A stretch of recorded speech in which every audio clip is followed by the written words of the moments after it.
Anyway. Yeah, we could definitely hit 100 on that one, but oh my god, I can't slow down! Okay. That hurt. Yeah, we broke something. We broke the suspension and the steering. Damn it! Well, we're screwed now. Yeah, it's fine.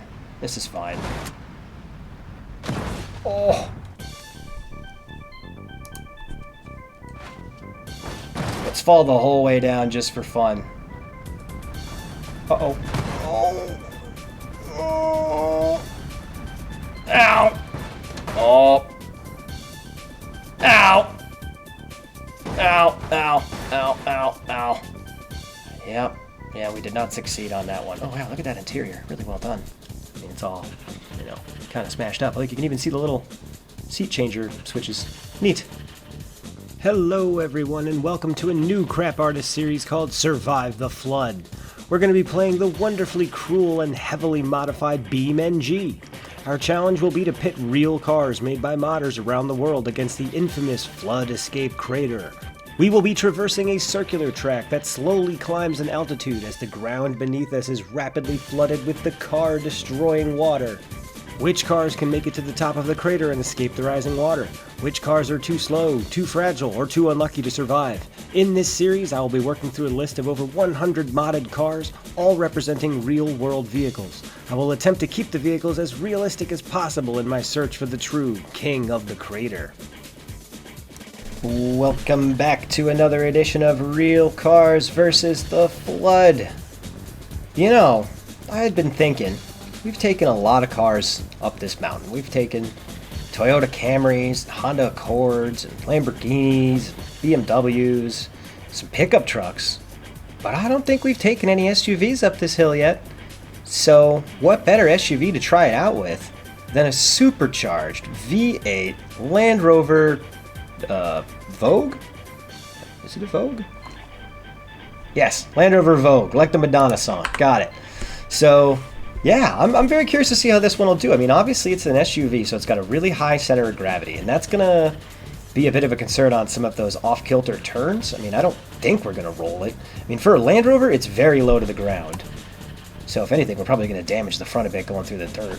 But we won't slow down in the dirt, because we do have our all-wheel drive, or possibly even 4x4 in this. I'm not 100% sure how these Land Rovers work. We are going to have a pretty good power-to-weight ratio, thanks to that supercharged V8.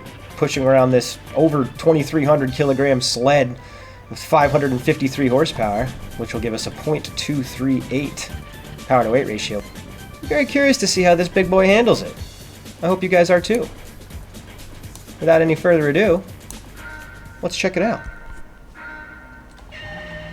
Here we go. Now, the worst part about failing on your first attempt is that you have to try to remember all the good things you said and then say them again. And I just kind of don't want to do that. So if you notice you're watching one of our videos and it's really quiet, it's probably like the third or fourth attempt and I'm just done repeating the same stuff. This thing is so fast. We're in race mode now, which made the exhaust a little bit louder. It was probably completely unnecessary, but, you know, it's cool. Some thoughts from our first attempt. This car is absurdly fast. Absurdly fast. I believe it to be faster than the TRX. The brakes, not good. Not even a little good. That's what did us in on the first try. But the biggest problem by far is the camera angle. It is too tall of a car. I cannot see over the roof, so I can't see where the track's going. I can't see where the hills crest. I can't see the things that I try to spot, like that yellow sign there, until it's pretty much too late. And for a truck, if you compare it to, let's say, the TRX, it's much stiffer. Uh-oh. Much, much, much stiffer. So when you come hard on those landings, you're kind of all over the place. And into some of those bumpy turns, it just gets really unpredictable. Oh, wow. I hope that wasn't rear shock. I think it was. That may have made our suspension problem much worse.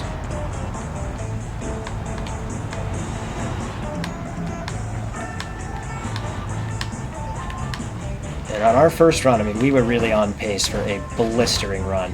And the car just didn't slow down enough coming off the bridge, and we slid up this mountain right in front of us and destroyed the left side of the car.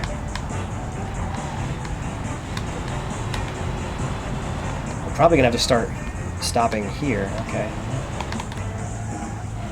Why won't you stop? Yeah, we busted out that rear shock. This thing feels horrible, and now it's not putting the power down anywhere near as efficiently as it was before.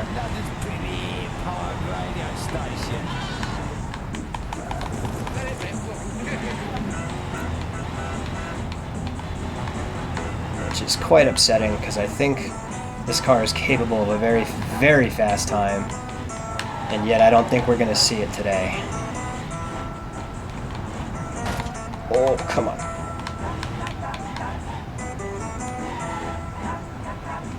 Did I lose a window? Might.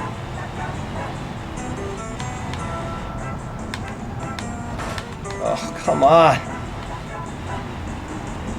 I think this is the slalom, right? Yes. Good thing I remembered that, because I certainly couldn't see the enormous hole in front of me. Yeah, that's what we wanted.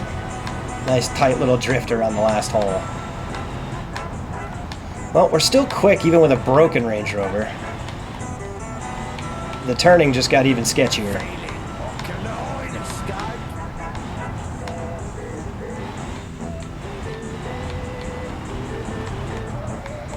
I don't think the flood's gonna catch us, that's for sure.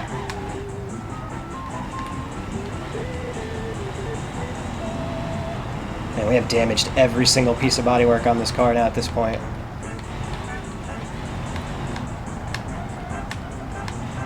It looks like in this case, the ABS actually is better than my rapid tapping. Some cars are, some cars aren't. I guess that's probably something you can control when you're creating the car. I can't see anything.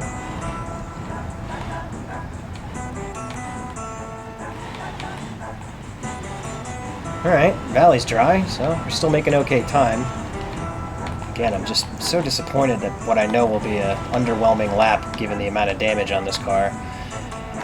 Worse yet, if it's the great lap and we're left wondering how high this car could have gone up the board if I had only managed to keep it in one piece. Which is its own kind of frustrating.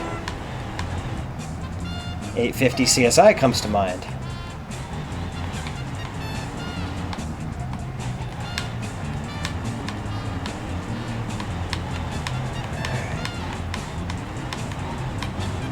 She's hurting, but I think we're past the halfway point. Pretty sure we are, anyway.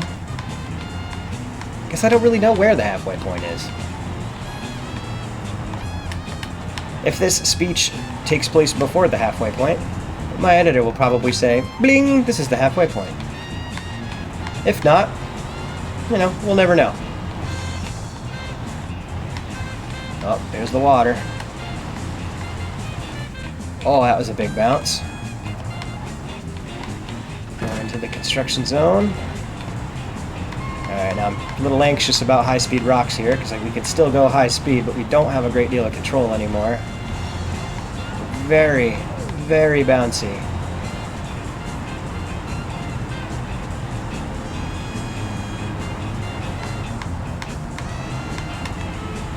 Whew.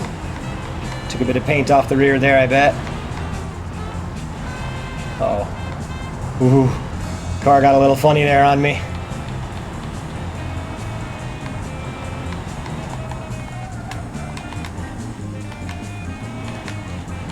Alright, let's see how we do the mud. Uh-oh. Ow! Oh, that hurt. We're gonna feel that in the morning. Oh, it's doing terrible in the mud because it's so low to the ground. Oh, I mean, well... Alright, we are overheating now. It's okay. We don't have much farther to go. Oh god, the car feels terrible now. Just gotta limp it across the finish line. Come on. Oh wow, it's all over the place. Come on. You big beast. Only a couple hundred more yards to go. Oh, this is gonna be bad. Okay, the brakes still work, that's good. I think all the supercharged vehicles tend to overheat when you rev them up too much. Uh-oh, come on. Alright, looks like we're gonna survive. Wait a second. Oh my god. Okay, well, two things happened here. The Range Rover did survive the flood, but I also forgot to set the right flood speed. So we're going to have to do some math in editing. We're going to find out exactly what our time was, and we can extrapolate a rough number for the water level here. But we did make it. The Range Rover did crawl across that finish line. Oh God, please, no. Oh, okay, all right. All right, let's look at the extensive damage we took on that run. Oh, for starters, we blew out our rear suspension. We know we did that. We did that very early on, and this little crooked wheel back here absolutely hurt our time badly. So we'll probably have to redo this one again because it deserves a better time than what it got. Yeah, that entire rear suspension completely collapsed. Now, of course, we smacked the doors there into the big rocks, so that's damage to be expected. Wow, look at that. They even did... Look at that. They even have like the little DOT sticker things in there that tell you like the tire pressure and stuff like that and the safety information. This is one hell of an awesome model. Mad respect to the artist there. Of course, we completely obliterated the grille, both headlights, completely smashed the windshield out. We blew out what I assume is like a $20,000 sunroof. And all in all, we really made a mess of this thing. I have no way of knowing how well it did until I check it out in editing, but regardless, congratulations, late model Range Rover Vogue. You have defeated the flood. You know, I think we're going to see you again soon because I'm willing to bet this thing could actually beat the Trax, or the TRX. Take care, everyone.